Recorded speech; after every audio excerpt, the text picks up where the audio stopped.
جی زه د عبدالله مور یم، عبدالله زما زوی و. ما د مازدیګر چای پخه کړله، ده چې وڅښله، ما د مازدیګر لمونځ کاوه او چا ور ووهه چې دی ور ووت، دی به بیا واپس رانغی. دا د خپل ملګري سره لاړ د میاجان سره او ده ښه په دوکه باندې بوت هلته د هغې بل سره یې سلا کړې وه، هلته کې یې دغه کړو. ویې وخه پې زما دې زوی لکه د دې نه مخکې دغه هلک سره خوله مله والې وه. دې هلکو ته ویل زما دښمني ده، په دې اړخ باندې مه راځه. دا د درې مړی شو چې زما دا زوی یې مړ کړو. او چې دی لاړ نو هلته کې نعیم الله باندې وواهه او بیا یې دغه کړه، په درې کسه باندې دوی تشدد یې ورسره وکړو، په تشدد باندې دغه مړ یې کړو. اخري سلګۍ په خوله کې وي چې دوی بیا یې سیچو ته رنګ وکړو، چې سیچو راغی هغه له یې پیسې ورکړلې، ورته یې ویې اخري دغه دی او ډزې پې وکړه، هغه درې ډزې پې سیچو کړلي. یو پې د نعیم الله کړلی په دې پتون باندې، په دې خپې ایشتی دی او درې پې ده کړلي. او زما زوی هسې بېسه مړ که نعیم الله دې کره بیا چې زه لاړم ما خو ورته ځان نه ښوده چې زه د عبدالله مور یم. هغه خورې وي مونږ 10 ورځې تېرې کړې وي، په یخه باندې هم تېرې کړې وي، مونږ خوب نه دی کړی د یارې نه. او کډې راغونډې کړلې، 3 شپې دوی کډه راغونډه کړله. وایي دې کلي کې مونږ نه څوک نه دي خبر چې مونږه کډه وړې ده. او دوی بیا لاړله ورته یې تالې اچولې وي، اوس یې پکې بل کس اچولې چې هغه پسې زه لاړم. ما دا خو د دښمنۍ کور دی، په دې کې ته څه ګورې، په دې کې خو غټ پټ زوی زما مړ دی، دې سړي وژلی. هغې وی چې نه دې زمونږ نه کرۍ اخلي، 1 لاک روپۍ هم ورکړلي. هغه چې زه بیا لاړم ما تپوس وکړو، هغه د دغه نعیم الله تره کور دی، تره کور یې پکې اچولی. ښځې ما ته دروغ ووایي چې دا زمونږ کرۍ ورکوو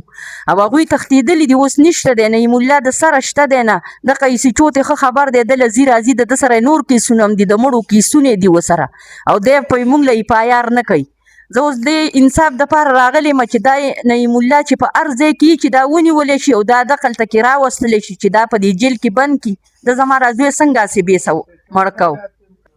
خانزیب نوم یې دی جي او دغه سیټې تاڼه کې دی. او جي او بیا چې زه د زوی د دغه له لاړم، ما چې زما راځوی به کم ځای کې مړ کړی یا دا زه د آیین عرصې ګورم.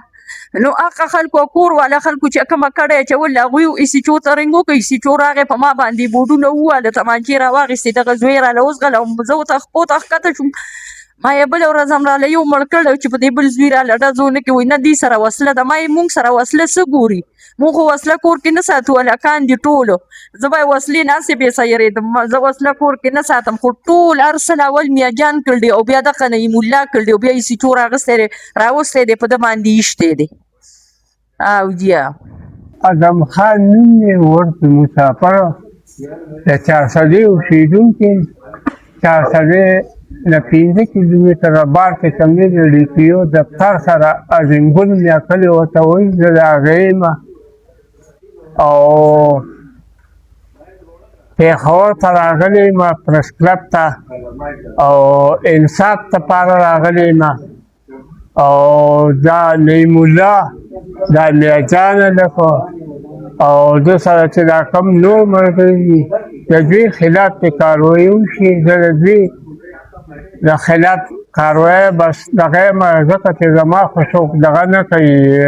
تانې والا ما له نه ایپایار دغه ایپایار چې کومې کړی دا پولیس کړي دي، ما نه دي کړي.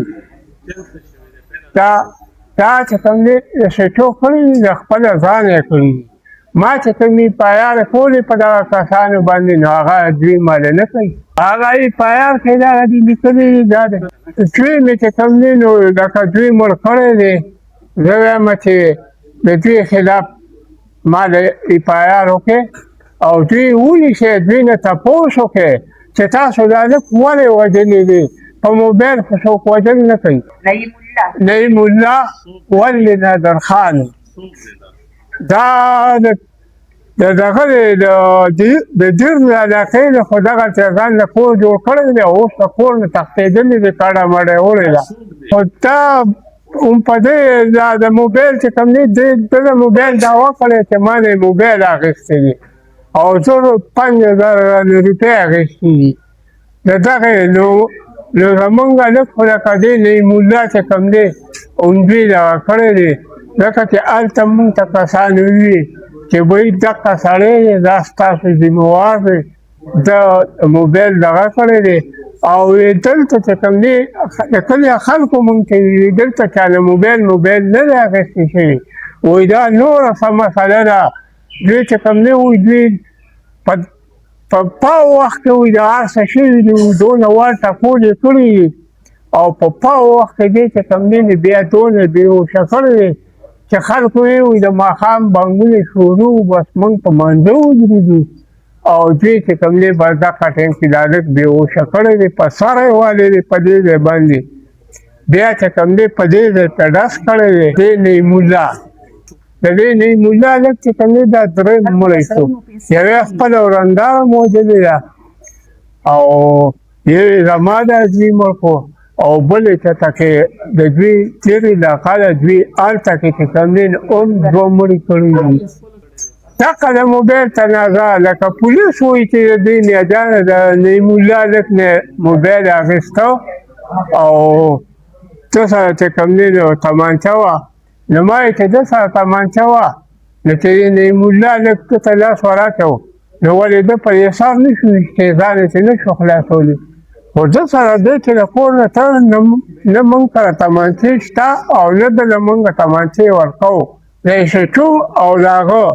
د دوی یوه سلا ده ایسوچو یې اوس هم په موبایل راغواړي ښه باقاعده ورسره کنټیکټ کوي نعیمالله نه ما تپوس وکړو ما یې تا نه چې موبایل واخېسته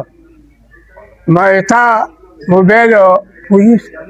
وایي چې ما ته وایي چې دغه دی ده ما له خو پولیس خپل موبایل او 5000 روپۍ واپس راکړي دي نو ما یې عجیبه خبره خو دا ده دا خو ما د مقدمه ده تا د عدالت نه بغیر څنګه درکړي دي دا موبایل او 5000 روپۍ او پولیس لیکلي چې یاره دغسې او د هغه د خولې دا بیان دی د نعیمالله د خولې چې ما د موبایل او 5000 روپۍ پاکه ورځ پولیس واپس راکړي دا نعیمالله د سره نور چې څوک ملګري دي هغه هم چې کوم دی د دې پولیس چې کس دی د هغه نوم نه اخلم هغه هم د دې ایسوچو خاص سړی دی ګاډی ولچوي ګاډی ولچوي ډرایور یې دی او دا ځان پې هغه کړی دی او دا درسونه مو له هغه تړلي دي لکه نعیمالله او دغه کس چې کوم دی دوی په 3 کسه باندې د هر څه کړي دي ځکه چې موږ ته د شپې 10 بجې اطلاع وشوه 1 بجه موږ هلک د هسپتال نه راوښتو 4-5 ورځې بیا موږ په خپل مړي وو نو چې موږ پارېدلو پولیس موږ ته وایي چې تاسو اوسه پورې چاته وی ما یې تا چې دا هلک راوړو په هسپتال کې یې وغورځو تا ما ته اطلاع نه شو کولی چې بهي ستا زوی مړ دی راشه ته به موږ نه راغلي دلته کې اوسه پورې تاسو ما له هېڅ څوک هم نه یې راغلي میاشت یې وشوه په 16 باندې شوې دا واقعه د ماښامې بانک تقریبا چې پاو 20 منټه به بس د ماښام لمونځ ته پاتې وو چې دغه ټایم کې د هلک تشدد هم شوی دی او د ماښام لمونځ نه مخکې په ده باندې ډز هم شوي دي او بس بیا موبایل چې راغلی دغه ته ولاړ وي دی په موبایل کې بیا اچولی دی او 9 بجې چې کوم دی نو دی بیا هسپتال ته رسولی دی تقریبا د دغه ځای نه د چارسدی د هسپتال کم از کم په 15-20 منټ کې موبایل راشي هلته کې که موټر وي که موبایل وي په 15-20 منټ کې راشي او دوی زما زوی چې کوم دی نو 9 بجې رسولی دی هسپتال ته نو بیا هم ما ته هلته کس وي چې بابا ستا دا زوی کې دی دی که په سټیچر کې یې واچوو موټرخانې ته یې دننه کوو نو وایي ما ورته وکتل چې دغه ټایم کې هم دا هلک ژوندی و او دوی ژوندی هلک چې کوم دی موټرخانې ته دننه کړی دی باقي سا چې کوم دی نو هغه یې په موټرخانه کې بس اخري دغه یې و چارسدي سیټي ته